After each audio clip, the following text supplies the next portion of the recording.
Number 40 question number 10 read करना जी। Question number 10,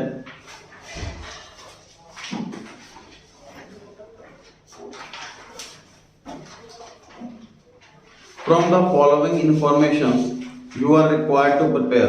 पहला कॉस्ट शीट, दूसरा पीएनएल फाइनेंशियल रिकॉर्ड्स के हिसाब से, और तीसरा रिकंसिलिएशन। तीनों चीजें बनानी है। लिखा है जी मटेरियल कंज्यूम, दो आइटम है इस बार, आर्टिकल एक्स और आर्टिकल वाई, दो आइटम है इस बार। दोनों का मटेरियल गिवन है, दोनों के लेबर गिवन है, दोनों के वर्क ओवरहेड गिवन है, ऑफिस ओवरहेड गिवन है, और number of articles sold, selling price. इसे सेल्स निकल जाएगी कितने यूनिट्स बेची हैं और क्या सेलिंग प्राइस है। There was neither opening stock nor closing stock. Opening closing stock यानी काम छोटा हो गया। Works overhead are charged 100% on labour and office overhead are charged 25% on work stock. ये मैं हिंट दे रखी है कॉस्ट शीट बनाने के लिए। चलिए शुरू हो जाइए।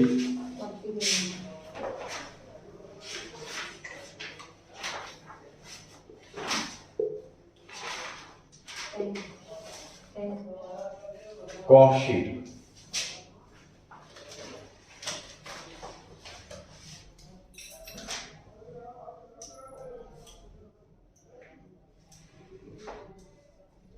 मटेरियल कंज्यूम्ड गिवन है सर दोनों आर्टिकल्स का।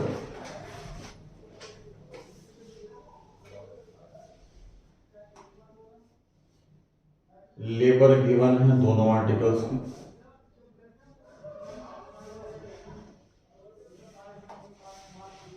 दोनों को ऐड कर देंगे तो प्राइम कॉस्ट आ जाएगी।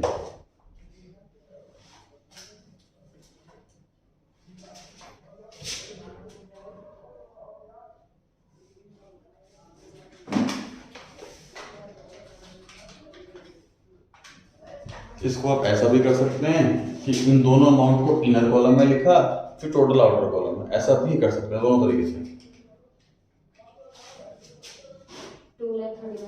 सही। वर्क्स ओवरहेड में क्या लिखा हुआ है देखिए सर, वर्क्स ओवरहेड में लिखा हुआ है 100% ऑफ लेबर। लेबर बताओ कितनी है सर? आर्टिकल एक्स की तो 63,000 नहीं, टोटल बताइए।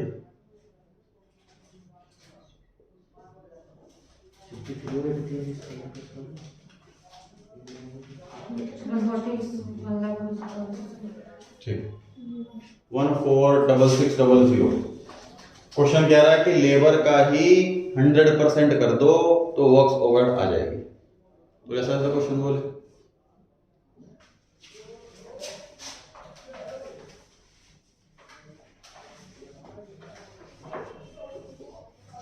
थ्री 77600।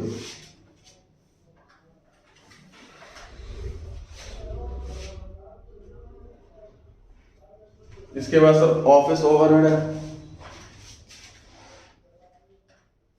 इसमें लिखा है 25% of works cost. Works cost का 25% कर दो। सर 00 क्या है? Office overhead.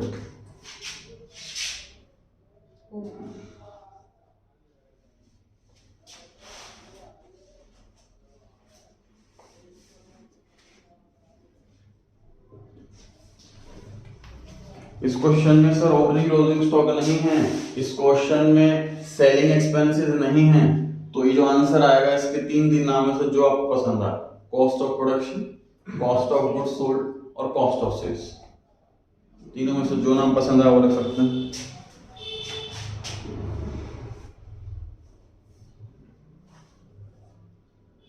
इसके बाद प्रॉफिट जुड़ेगा तो सेल्स आएगी, लेकिन सर क्वेश्चन में तो बताया ही नहीं कि प्रॉफिट कितना परसेंट है, तो कैसे करेंगे।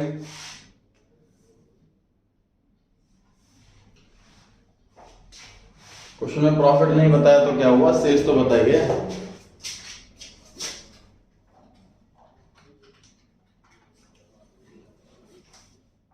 सेल्स देखिए जी, आर्टिकल एक्स 180 इंटू 2 1450 कितना होगा? 2,61,000 180 इंटू 1450 बता रहे हो हैं? 2,61,000। वाई का 220 सेलिंग प्राइस है और 1600 यूनिट्स हैं, बताइए कितना हुआ? 3,52,000 टोटल बताएं।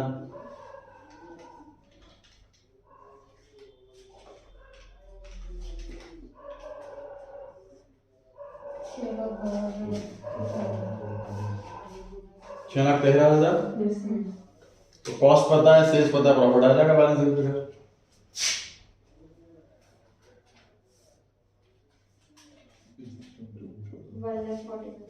सही।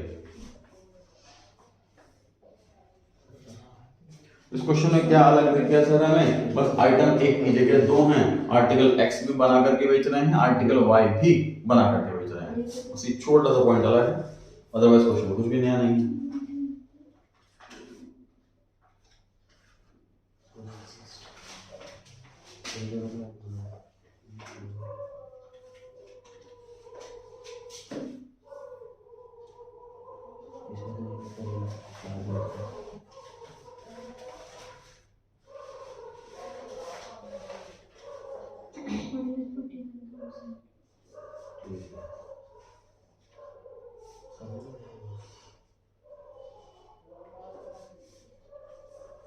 डन, बढ़े आगे।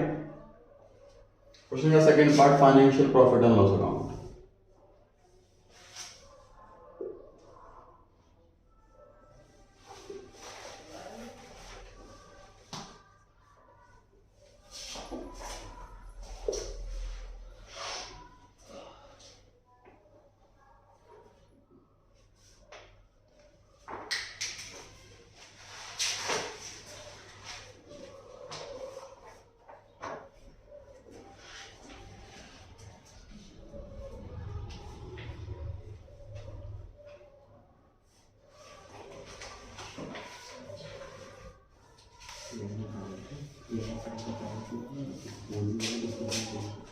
क्रेडिट साइड में बाय सेल्स,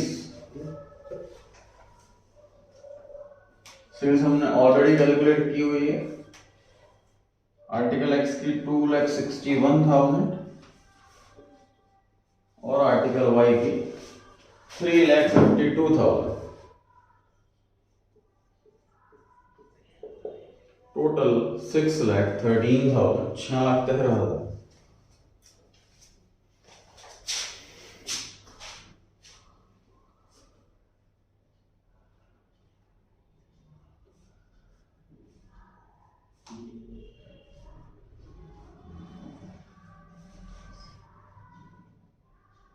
डन।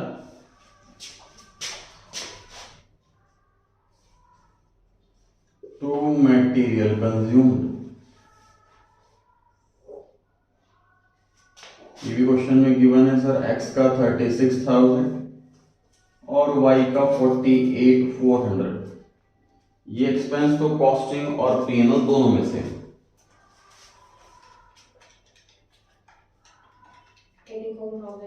मैंने सीधा आउटर कॉलम में लिख दिया, आप इनर कॉलम में लिख रहे हैं तो टोटल बाहर लिखें, दोनों ही तरीके 100% सही। उसके बाद लेबर दी हुई है सर, लेबर लिखें।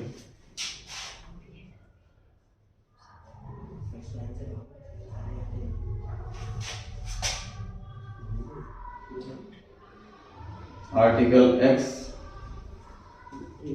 63,000, आर्टिकल वाई 83,600। फाइनेंशियल पीएनएल में कभी भी कोई दिक्कत नहीं आएगी, कोई कैलकुलेशन, कोई माइंड नहीं लगाना, क्योंकि हमसे फाइनेंशियल पीएनएल की एक्सपेक्टेशन नहीं की जा सकती कॉस्ट अकाउंटिंग सब्जेक्ट के अंदर। तो कोई कॉम्प्लिकेशन हो, कोई फॉर्मूले से कैलकुलेशन हो रही हो, ऐसा कुछ भी नहीं होगा। बहुत बेसिक ही अकाउंट दिया जाएगा।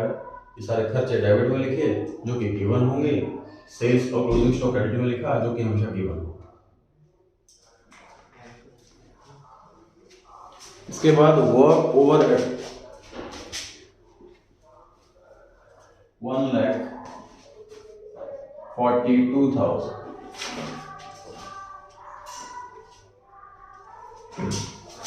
इसके बाद ऑफिस ओवरहेड 95,700। सारे खर्चे लिखने हैं बस। क्वेश्चन में एक्चुअल वाले गिवन है। फाइनेंशियल पीएनएल वाला जब एक्सपेंस हो जाते हैं एक्चुअल, उसके बाद उसको बताया जाता है, वाउचर बनता है। पहले सोर्स वाउचर, फिर अकाउंटिंग वाउचर, फिर वो एंट्री करता है। इसलिए फाइनेंशियल अकाउंटिंग में हमेशा हर आइटम एक्चुअल बेसिस पे रिकॉर्ड होता है। खत्म क्वेश्चन जी, बता प्रॉफिट कितना?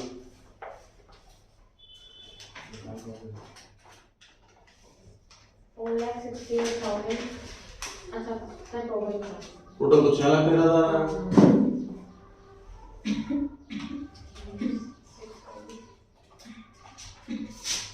टोटल आ रहा है जी 6,13,000। 1,44,300। ठीक।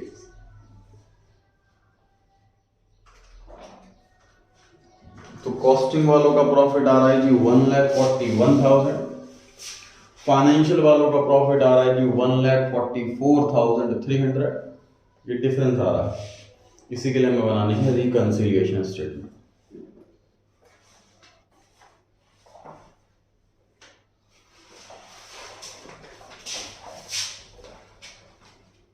तीसरा फॉर्मेट बनाएंगे जी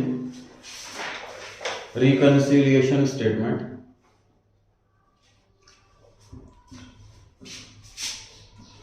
यहां बनाना रिकंसिलिएशन। स्टार्टिंग पॉइंट क्या है? Profit of cost. बिल्कुल सही। तो लिख लीजिए profit as per cost records. Point वही है, पर्टिकुलर्स और अमाउंट एक बार। Profit as per cost records 1,41,000। इसके बाद आपको एक एक आइटम एनालाइज करनी है और देखना कहाँ डिफरेंस आ रहा है। सबसे पहले मेटेरियल कॉस्ट में बताइए डिफरेंस है कि नहीं?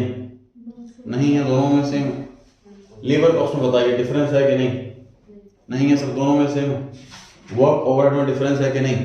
डिफरेंस है सर। यहाँ पर तो 1,46,600 है और यहाँ पे 142 है, यहाँ पे कम है। कॉस्टिंग में ज्यादा है, उसे ओवर एब्जॉर्ब बोलेंगे कि अंडर एब्जॉर्ब बोलेंगे? Over absorb. तो लिखिए over absorption of works overhead. इसको लिखेंगे language over absorption of works overhead. कितना डिफरेंस है दोनों में? 4,600 प्लस कर देंगे। ओवर एब्जॉर्प्शन प्लस होता है। सिंपल सी बात है। कहते हैं यहाँ पे एक्सपेंस ज्यादा लिया है, प्रॉफिट घट गया होगा, हम बढ़ा देंगे तो ठीक हो जाएगा। इसके अगले आइटम ऑफिस ओवरहेड, यहाँ पर है 94,400 और यहाँ पर है 95,700। तो बताइए कॉस्टिंग में डिफरेंस आ रहा है कि नहीं आ रहा? आ रहा है। अंडर है कि ओवर? अंडर एब्जॉर्प्शन, क्योंकि कॉस्टिंग में कम है। ठीक है, कितना डिफरेंस है बताइए? क्या होता है अंडर एब्जॉर्प्शन? प्लस के माइनस? माइनस होता है। और कोई आइटम तो नहीं? अब देखिए फाइनल आंसर सही आ रहा है कि नहीं?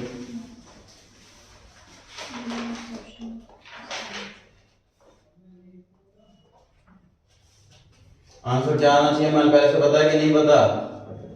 पहले से बताया सर, हमें फाइनेंशियल वाला प्रॉफिट आना चाहिए 1,44,300।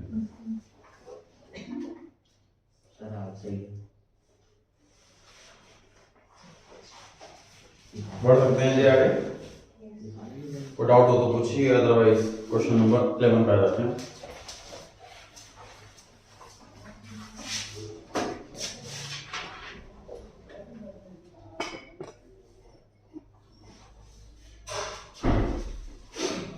Question, in a factory works overhead are absorbed 60% of labour. ये सिंपल सी बात है सर, हमें कॉस्ट शीट के लिए हिंट दे रखी है। ये कॉस्ट शीट बनाते टाइम वर्क्स ओवरहेड कैसे लेना है, लेबर का 60% कर दो and office expenses 20% of works cost का 20% कर दो, ऑफिस एक्सपेंस आ जाएंगे। आगे 10% of the output is in stock, ये क्या कह रहा है, ओपनिंग स्टॉक की क्लोजिंग स्टॉक, क्लोजिंग स्टॉक के साथ जितना हमने आउटपुट बनाया उसका लगभग 10% हमारा स्टॉक अभी भी स्टॉक में पड़ा हुआ, क्लोजिंग स्टॉक हुआ, मतलब 90% बिक गया। And sales total up to 5,10,000। Sir sales ऐसी आइटम है जो कॉस्टिंग और फाइनेंशियल दोनों में सेम आती है, वो एक्चुअल रिकॉर्ड होगी। Assume that in the financial accounts the closing stock is valued at works cost। अभी तक हम क्लोजिंग स्टॉक को किस पर वैल्यू कर रहे थे, याद कीजिए, क्लोजिंग स्टॉक का फॉर्मूला क्या था, क्लोजिंग स्टॉक का फॉर्मूला होता था sir cost of production divided by number of units produced multiply by closing stock units. मतलब क्लोजिंग स्टॉक को हम कॉस्ट ऑफ प्रोडक्शन के बेस पर रिकॉर्ड कर रहे थे कॉस्टिंग में। इसमें लिखा हुआ है कि फाइनेंशियल अकाउंट्स में जो क्लोजिंग स्टॉक है वो वर्क्स कॉस्ट के हिसाब से रिकॉर्ड किया जाएगा, ठीक है। टोटल एक्सपेंडिचर दिया हुआ है, material, labour, factory expense, office expense, total इतना। क्वेश्चन खत्म। फाइनेंशियल पीएनएल मांगा है, फिर इसके बाद कॉस्ट शीट, फिर रिकंसिलिएशन। पहले फाइनेंशियल पीएनएल मांगा जी, वो बना लेते हैं, बनाइए फाइनेंशियल पीएनएल।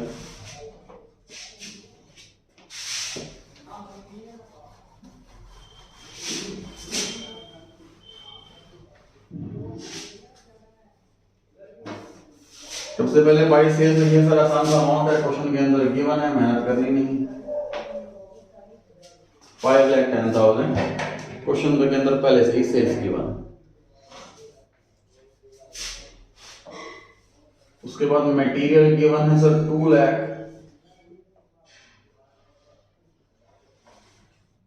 लेबर गिवन है 1,50,000, फैक्ट्री एक्सपेंसेस 98,000, ऑफिस एक्सपेंसेस 85,000। बताइए क्वेश्चन में स्टार्टिंग में लाइन में लिखा था कि 60% कर दो लेबर का, 20% कर दो वर्क्स कॉस्ट का, मैं वो क्यों नहीं यूज कर रहा, वो तो कॉस्ट शीट में यूज होगा, फाइनेंशियल पीएनएल में। करेक्ट। बताइए क्या रहेगा, कौन बच्चा बताएगा जी क्या रहेगा, क्लोजिंग स्टॉक रहेगा। किस साइड देखो sir, credit side by closing stock. कौन बच्चा बता सकता है कैसे कैलकुलेट करो, सर इस साइड का टोटल करेंगे,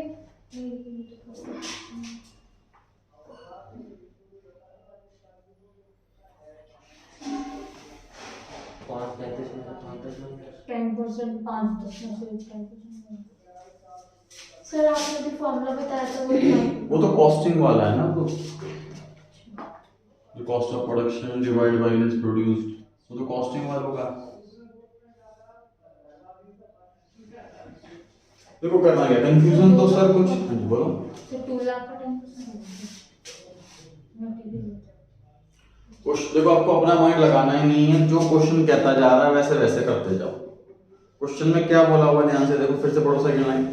assume that in financial accounts, second line पढ़ रहा हूं, second line, closing stock is valued at works cost.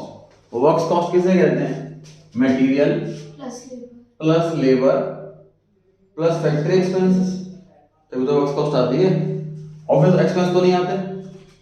तो क्या करो, आप इन तीनों को जोड़ दो,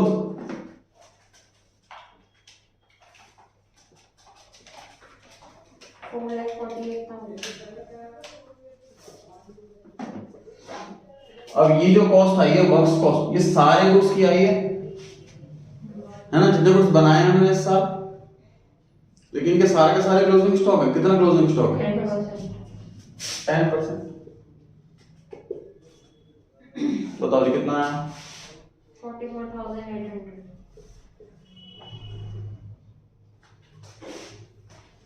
44,800।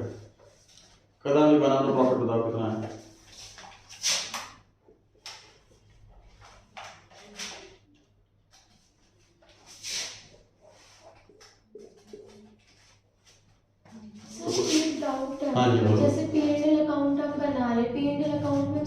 इनडायरेक्ट एक्सपेंसेस लिखते थे।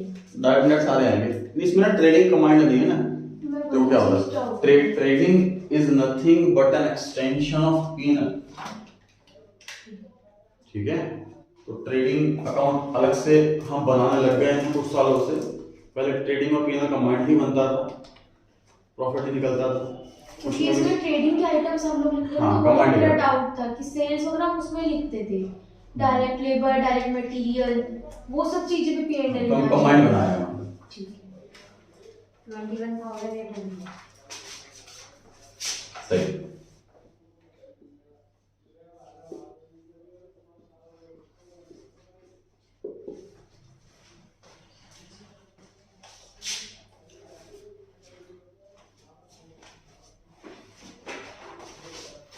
कोई डाउट हो तो पूछिए, वरना आ जाइए क्वेश्चन।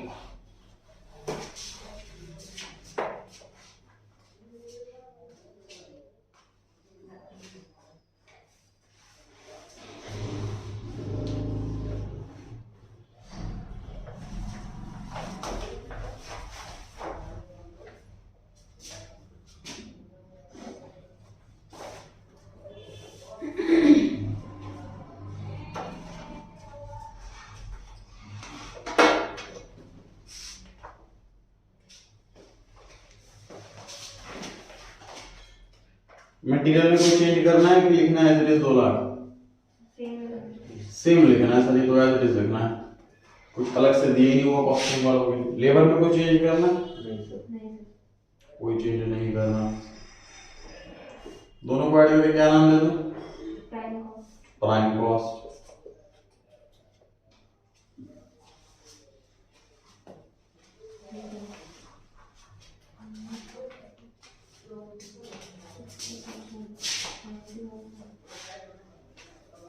इसके बाद लिखना है सर वर्क्स ओवरहेड।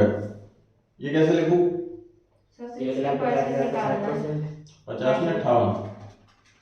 अच्छा मैं 58 कैसे लिख दिया? 50 लिखा।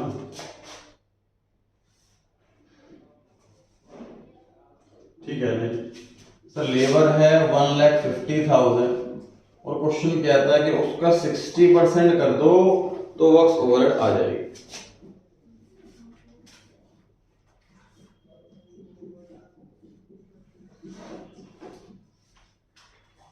क्या नाम दिया जाए इसको? वर्क्स कॉस्ट नाम दिया जाए। इसके बाद क्या करना होता है सर? Office expenses. वो कैसे कैलकुलेट करना है? 20% ऑफ 20% ऑफ वर्क्स कॉस्ट, मतलब 4,40,000 का 20%। 88,000। ठीक।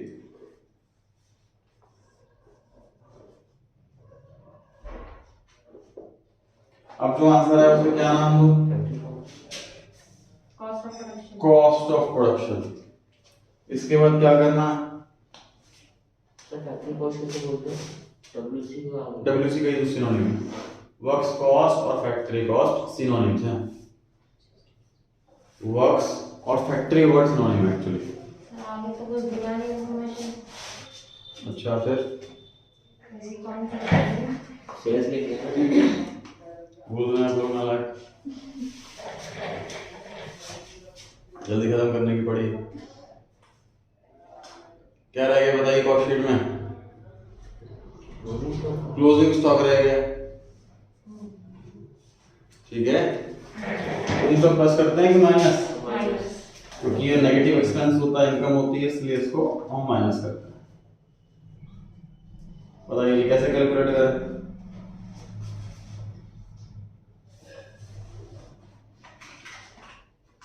सर वो फॉर्मूला याद दिलाना क्या था? कॉस्ट ऑफ वो प्रोडक्शन। फॉर्मूला हम यूज नहीं कर सकते इस क्वेश्चन में, क्योंकि नंबर ऑफ यूनिट्स तो गिवन ही नहीं।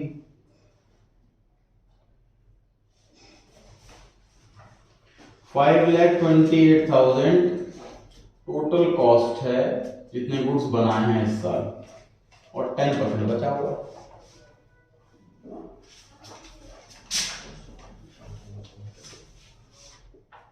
फर्क सिर्फ इतना आया कि फाइनेंशियल वालों ने बोला था कि वर्क्स कॉस्ट का करेंगे हम परसेंटेज, जबकि कॉस्टिंग वाले कॉस्ट ऑफ प्रोडक्शन का करते हैं। बताइए कितना आंसर आया? 5 पे 0800। अब इसको नाम दे सकते हो कॉस्ट ऑफ गुड्स सोल्ड या कॉस्ट ऑफ सेल्स, क्योंकि क्वेश्चन के अंदर सेलिंग एक्सपेंसेस नहीं है। सर माइनस करना था ना। हाँ सर सॉरी, मैंने कल भी इसको प्लस किया था। 4,75,200।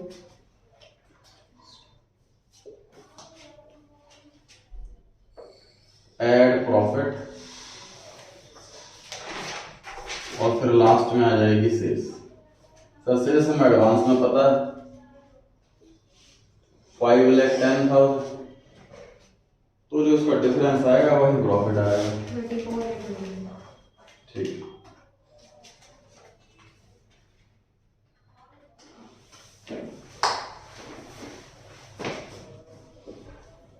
इस क्वेश्चन में सर क्या नया सीखा? Closing stock.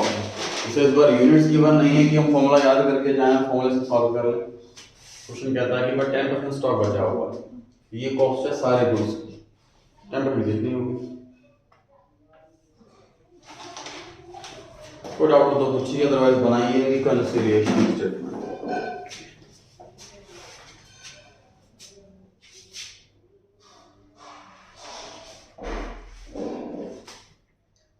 स्टार्टिंग पॉइंट बताइए क्या है हमारा रिकंसिलिएशन स्टेटमेंट में? Profit as per 24,800। बिल्कुल सही, profit as per cost records 34,800।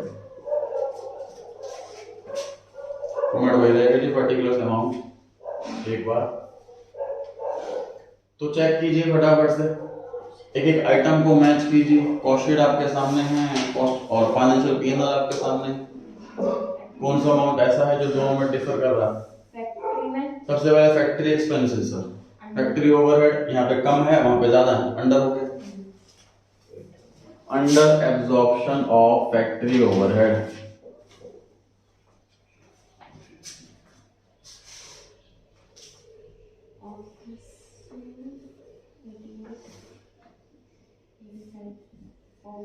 Over sir, office expenses sir ज्यादा है यहाँ पर, कॉस्टिंग में यहाँ पे कम है, तो ये over absorption of office overhead.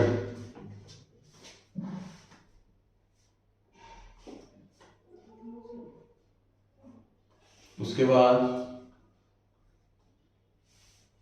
Closing stock. Closing stock sir यहाँ 52,800 है, वहाँ 44,800 है, तो over valuation of closing stock in cost account कितना डिफरेंस है?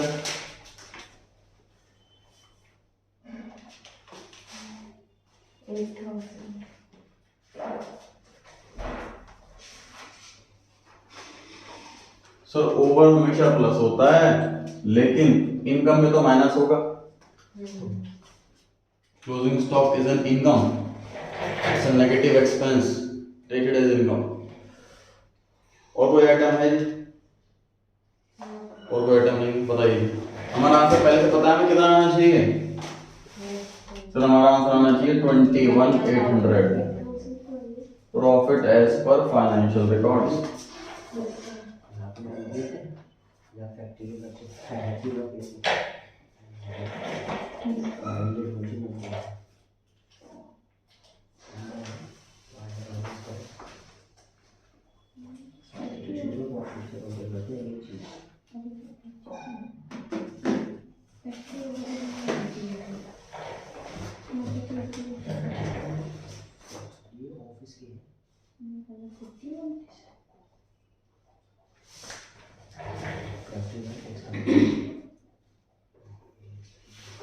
नोट कर लिया जी सभी ने?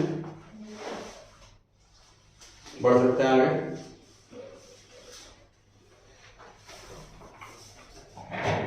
क्वेश्चन नंबर 12 पढ़ें।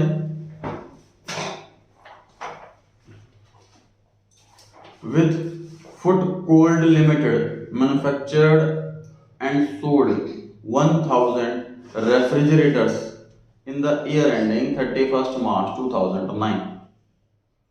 तो 2008-9 ये मतलब हुआ, इसका डेटा गिवन है ऑलरेडी, जिसमें हमने 1,000 फ्रिज बेचे। ये ट्रेडिंग और P&L अकाउंट बना करके दिया हुआ। सेल्स है, ओपनिंग क्लोजिंग स्टॉक नहीं है, मटेरियल, वेजेस, मैन्युफैक्चरिंग एक्सपेंस के बाद जीपी निकाला हुआ, जीपी के बाद P&L में इनडायरेक्ट एक्सपेंस लिखे हुए हैं, management staff salary, rent, selling expense, general expense और नेट प्रॉफिट आया हुआ 30,000। For the year ending 31 December 2010, next year की बात कर रहे हैं, रिटर्न एनुअल गिवन 10 की बात कर रहे हैं। It is estimated that output and sale will be 1200 refrigerator. इस साल हमारे करीब 20% की सेल इंक्रीज हो जाएगी, 1000 की जगह 1200 बिकेंगे, बनाएंगे भी उतने और बिकेंगे भी उतने। Price of raw material will rise by 20% on the previous year से लेवल। पिछले साल जो रॉ मटेरियल था लगभग 20% महंगा हो गया। Point number 3, wages rate will rise by 5%, 5% labour महंगी हो गई। Fourth point, manufacturing cost will rise in proportion to the combined cost of material and wages. जिस हिसाब से टोटल मटेरियल और वेजेस बढ़ी है, जैसे एक 20% एक 5%, तो ओवरऑल हमारे मैन्युफैक्चरिंग एक्सपेंस भी बढ़ेंगे। Point number 5, selling cost per unit will remain unchanged. जो सेलिंग के खर्चे थे हमारे, सेलिंग एक्सपेंस, वो सेम रहेंगे। Other expenses will remain unaffected by the rise in output. बाकी एक्सपेंस एज इट इज रहेंगे, कोई चेंज नहीं आएगा। You are required to submit a statement for the board of directors showing the price at which refrigerator should be marketed so as to show a 10% profit on selling price. इसमें सिर्फ cost sheet बनानी है हमें financial P&L की help से। Financial P&L नहीं बनाना, reconciliation नहीं बनाना, सिर्फ और सिर्फ कॉस्ट शीट बनानी है एक फाइनेंशियल P&L की हेल्प से और एडिशनल इंफॉर्मेशन की हेल्प से बनाया जाता है।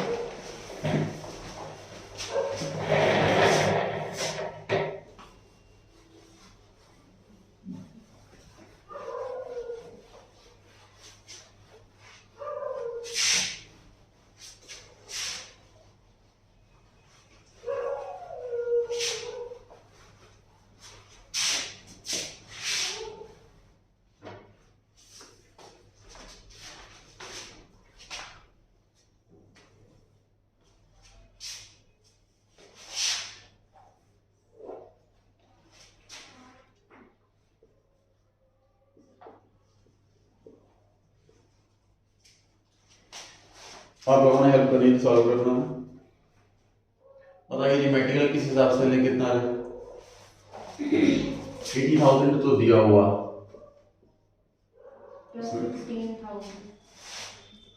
प्लस 16,000 एक आंसर आया। और कोई आंसर?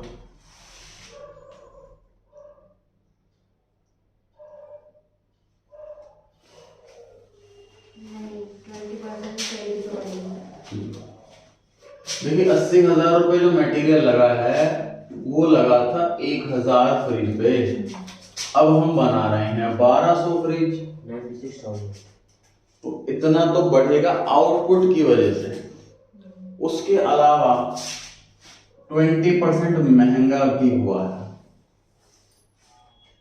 ये समझ पा रहे हो खर्चा डबल रेट से कैसे बढ़ रहा? भाई पहले हम 1000 की जगह 1000 फ्रिज बना रहे थे, अब 1200 फ्रिज बना रहे हैं तो मटेरियल ज्यादा खर्च होगा। पहले जितना भी रेट था अब रेट 20% बढ़ गया, मटेरियल 20% महंगा हो गया, उस वजह से भी बढ़ा। अब बताइए कितना है? 1,15,200। सहमत है बाकी सब? Yes sir.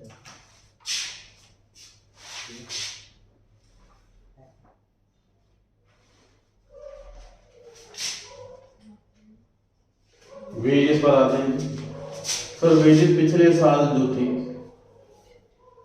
वो थी 1,20,000, 1,20,000। सेम काम करेंगे इसमें भी। बताओ डिवाइड किससे करूं? 1000 मल्टीप्लाई 1200 प्लस 5%। तो मटेरियल में जो काम करा वही काम वेजेस में करना है, बस मटेरियल में 20% की महंगाई आई है, वेजेस में सिर्फ 5%। 2,300. 1,32,300।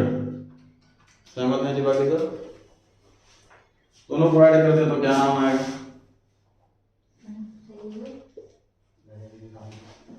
Prime cost. बताएं जी कितना हुआ प्राइम कॉस्ट? 2,47,500. मुझे कोई गड़बड़ सी लग रही है। सर ये 1,51,000. मैंने सर पहले बोला एक बार रीचेक कर लो शायद फिर सुन लिया.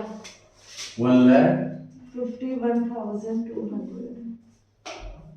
इसलिए मैं खुद की डबल चेक करती हूँ. तो यही बोला था सर. मैंने तो यही अमाउंट बोला था फिर वो मैंने कहाँ से लिखा? सर. मैंने तो यही बोला था, यही लिखा हुआ कैलकुलेटर में.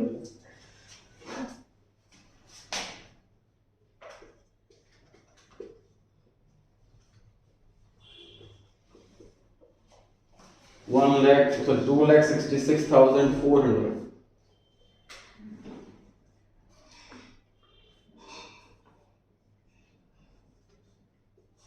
Manufacturing expenses. Point number 4.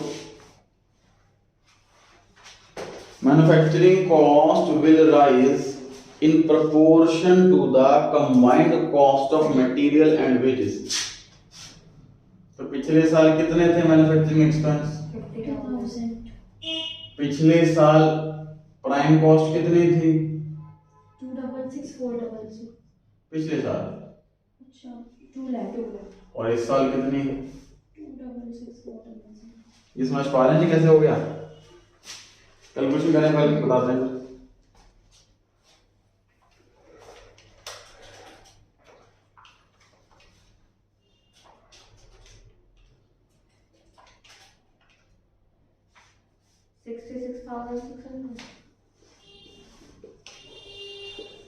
Add करें कितना?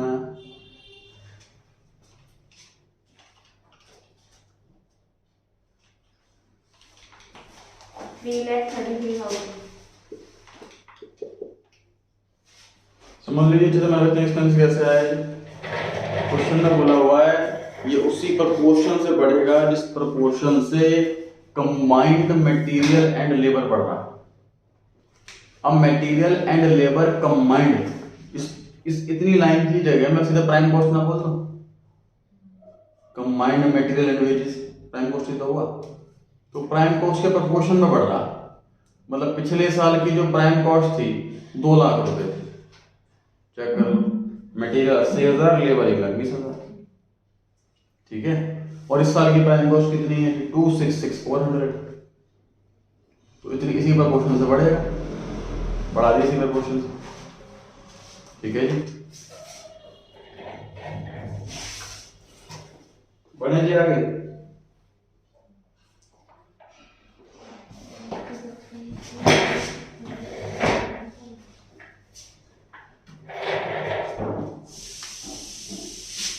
Management and staff salary, rent and rate, general expenses. Basically works cost आने के बाद हम ऑफिस एंड एडमिनिस्ट्रेशन ये वाली कैटेगरी के सारे एक्सपेंसेस लिखते हैं। इस कैटेगरी में 3 टाइप के एक्सपेंस दे रखे हैं, management and staff, rent and rates और जनरल एक्सपेंसेस। बताइए वो कितना कितना लिखना है? तो सेम ही आएगा। सेम आएगा सर। क्वेश्चन में बोला हुआ था पॉइंट नंबर 6 में कि जो अदर एक्सपेंसेस हैं वो अनअफेक्टेड रहेंगे यूनिट्स के बढ़ने से। यूनिट्स चाहे बढ़े यूनिट्स चाहे घटे इतने ही रहेंगे, सब बीजे ठीक।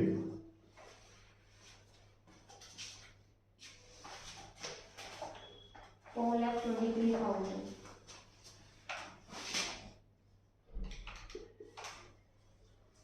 क्या नाम देता आंसर को? Cost of production. Cost of production. Sir इस क्वेश्चन के अंदर ओपनिंग क्लोजिंग स्टॉक है नहीं, इसलिए इसको हम नाम कॉस्ट ऑफ गुड्स सोल्ड भी दे सकते हैं। कॉस्ट ऑफ प्रोडक्शन ये नाम भी ठीक है और कॉस्ट ऑफ गुड्स सोल्ड ये नाम भी ठीक है।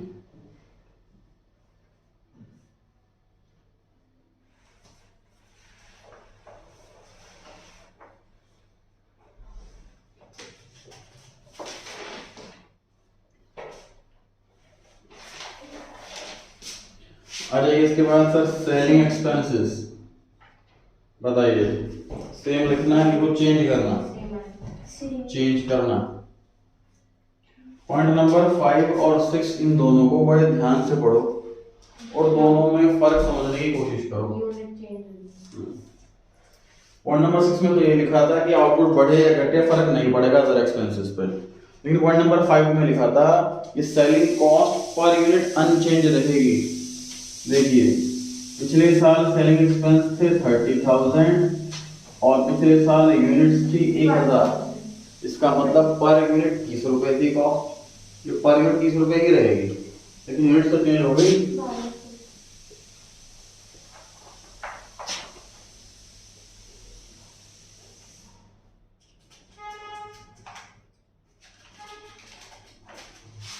Cost of sales 4,59,000। Profit add करना है इसमें तो सेल्स आ जाएगी। प्रॉफिट के लिए बोला हुआ है सर 10% ऑन सेल। अब MU से कर सकते हैं, इसको टाइप करके MU 10% तो सेल्स आ जाएगी, या फिर 1/10 ऑन सेल तो कॉस्ट पे कितना हुआ 1/9 ऑन कॉस्ट। बताओ जी कितना आया प्रॉफिट? 5 लाख कैसा आ सकता? 51,000 आ रहा था। 51 ही आ रहा है। तो टोटल बता दीजिए। हाँ ऐसा बोलना। प्रॉफिट 51,000, सेल्स आ गई 5,10,000। क्वेश्चन में सेलिंग प्राइस भी लिखा था price at which refrigerator should be sold. तो कितना सेलिंग प्राइस आया बताइए फटाफट से। Sir 13 to 1200। 13 कहाँ से आया? सर एक की जो कॉस्ट आई वो 30 आई। कॉस्ट क्यों बता रहे हो आप? जब सेलिंग प्राइस पूछ रहे हैं तो 425। सही। जब हम सेलिंग प्राइस की बात कर रहे हैं तो व्हाइल कंप्यूटिंग द कॉस्ट,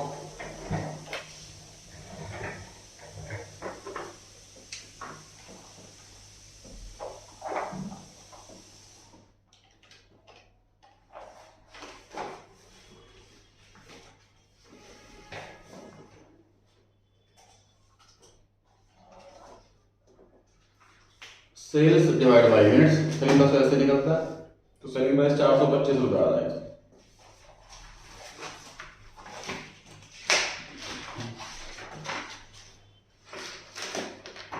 इस क्वेश्चन में सिर्फ कॉस्ट शीट बनानी थी। ये कॉस्ट शीट चैप्टर का क्वेश्चन है, बट मैंने इंटेंशनली कॉस्ट शीट चैप्टर के अंदर ना दे करके इस चैप्टर के अंदर से कट पेस्ट कर रखा है, क्योंकि इस चैप्टर में फाइनेंशियल P&L है और उससे थोड़ा सा हैबिचुअल हो जाते हैं कि कैसे कैसे चेंज लिखना होता है, तो इजी रहता। अदरवाइज ये क्वेश्चन कॉस्ट शीट चैप्टर का क्या करना है? टाइमिंग आपके लिए वापस से MWF में शिफ्ट हो गई। ठीक, तो आपको फ्राइडे आना, तो नेक्स्ट वीक भी MWF। हाँ जी, नेक्स्ट क्लास फ्राइडे को